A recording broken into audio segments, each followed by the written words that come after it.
रुकिए, अगर आप बिहार में टीचर बनने की तैयारी कर रहे हैं या आपके घर में कोई बीपीएससी की तैयारी कर रहा है तो इस वीडियो को अंत तक जरूर देखिए, क्योंकि सवाल सिर्फ 32,388 टीचर पदों का नहीं है। सवाल है उन लाखों युवाओं का जिनके कई साल सिर्फ एक सरकारी नौकरी के इंतजार में निकल रहे हैं।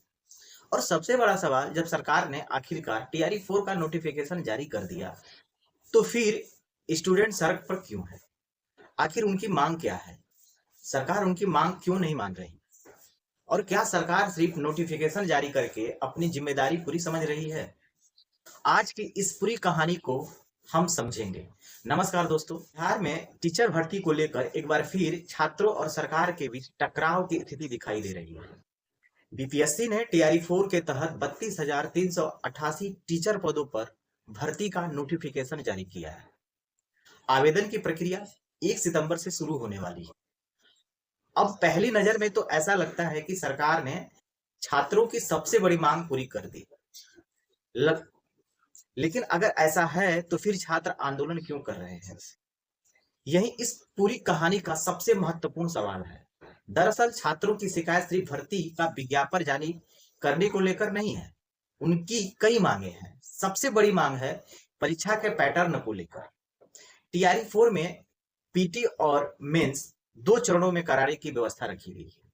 लेकिन अभ्यर्थियों का एक बड़ा वर्ग चाहता है कि टीआरई 4 में भी पिछली शिक्षक भर्ती की तरह एक ही परीक्षा के आधार पर चयन किया जाए। छात्रों का कहना है कि भर्ती प्रक्रिया पहले ही काफी समय ले रही है। ऐसे में परीक्षा के 2 चरण होने से प्रक्रिया और लंबी हो सकती है। और यहीं पर सरकार से सवाल पूछा जा रहा है, अगर एक परीक्षा से शिक्षक भर्ती हो सकती है तो फिर टीआरई 4 में 2 चरण क्यों? अगर सरकार के पास इसका कोई ठोस कारण है तो सरकार को छात्रों के सामने वह कारण साफ साफ बताना चाहिए। दूसरी बड़ी मांग निगेटिव मार्किंग को लेकर।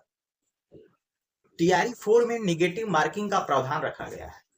छात्र इसका भी विरोध कर रहे हैं। उनका सवाल है कि जब पहले की शिक्षक भर्ती परीक्षा में व्यवस्था अलग रही तो इस भर्ती में नियम क्यों बदला गया? अब यहाँ सरकार से मेरा एक सीधा सवाल है, अगर नियम बदलना जरूरी था तो छात्रों को पहले विश्वास में क्यों नहीं लिया गया?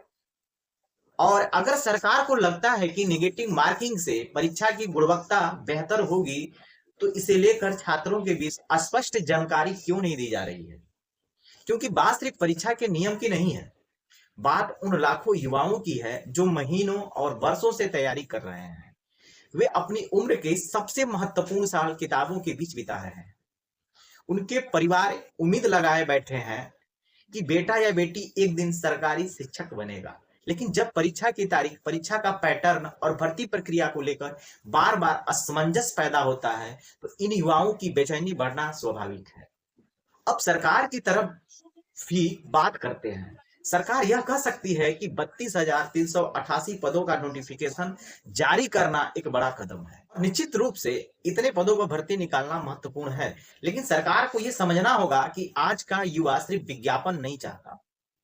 वह चाहता है एक स्पष्ट समय सीमा, वह चाहता है पारदर्शी परीक्षा, वह चाहता है बिना विवाद के परिणाम, और सबसे ज्यादा वह चाहता है सरकार पर भरोसा।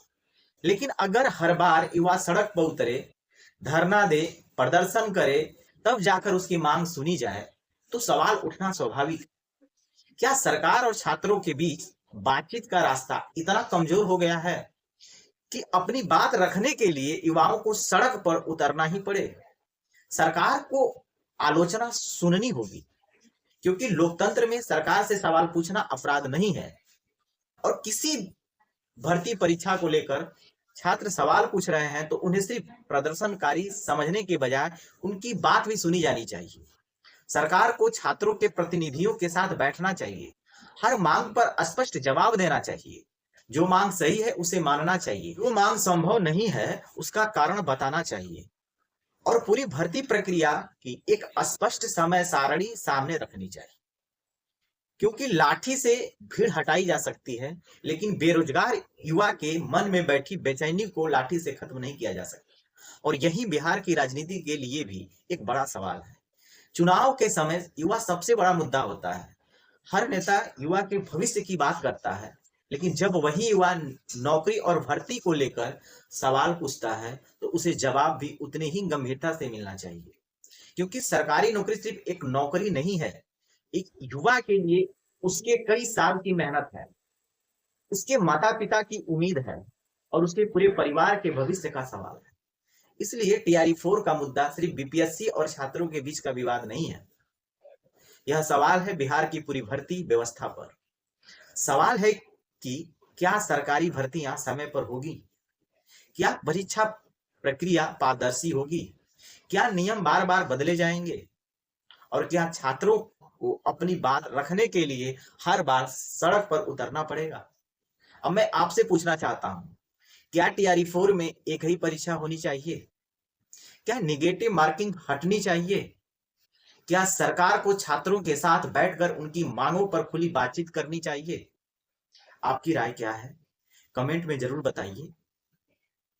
और अगर आपको लगता है कि बिहार के युवाओं की आवाज सिर्फ परीक्षा केंद्र तक नहीं बल्कि सरकार तक भी पहुंचनी चाहिए, तो इस वीडियो को शेयर जरूर कीजिए और ऐसे मुद्दों को आसान भाषा में समझने के लिए हमारे चैनल को सब्सक्राइब कर लीजिए, क्योंकि यहाँ हम सिर्फ खबर नहीं बताएंगे, हम खबर के पीछे की पूरी कहानी समझेंगे।